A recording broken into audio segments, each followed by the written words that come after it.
wala tayong initin. Sample, mag-init tayo ng pagkain ni Madam. Okay, anong kadalasan natin iniinit dito sa amalalim na pagkain? Galing sa Sa ref. ref. May tira-tirang pagkain kagabi, tira yung pagkain kagabi, nilagay niya sa ref. Ayaw niyo na magluto, siguro tamad kayo magluto. Gano'n naman minsan, di ba? Pag may ref ka. Ilagay mo lang sa ref kung tira-tirang pagkain, pag gusto mo kumain, gutom ka na, pwede mo lang kunin initan. Example dito. Kasi sa ibang bansa kasi, sa Jordan kasi, pag umaga, pag gising ko, maglagay ako ng tubig sa baso. Dito ko lang siya painitin, pwede naman. Basta, wag lang kayo maglagay ng yung stainless at saka kutsara kasi bawal baka puputo. Yung stainless na, sige na dyan po. Yung mga ganyan, no? Ito ay bawal ilagay sa microwave at saka yung foil, ha? Huwag na ilagay sa mga marunong na okay, pero yung hindi marunong, bawal ito at saka kutsara. Nakalagay naman doon yung may weavable na pwede mong ilagay dyan. Okay, example, nag-init kaya, no?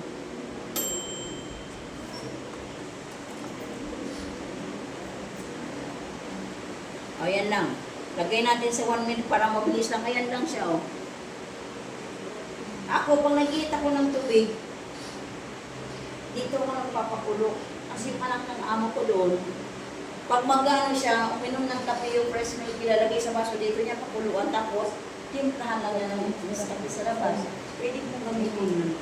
Basta huwag lang kayong gumamit ng ganito, at saka yung oil, at saka, huwag kayong gumamit na kasi bawal yun. Okay, example, tapos na yan siya. Na lang natin palimasok po nito. Ayan na yan. Mainit na siya. Okay? Pwede mo nang timplahan ng kape. Ganun ang ginagawa ko. Kasi tamad akong gumamit ng gas sa umaga eh.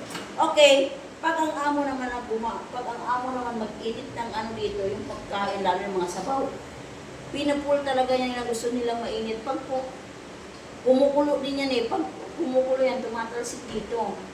Okay, pagkatapos yan, tanggalin nyo na yan. Tugasan, and then punasan ito, punasan. At saka yung punasan yung palagi panatilihin ng galing sumakayan si Madam.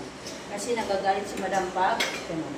Okay, pagkatapos yun ng hugasan, ilagay yung ganan. Huwag mo ilagay ganyan, hindi siya ulikot. Steady lang siya. Okay? Kailangan ito pa lang. Oh, yan. Okay, pagkatapos linisan yung panatilihin yung malinis ang appliances. Ang appliances kung saan yung kinuha, doon mo rin ibabalik. Okay?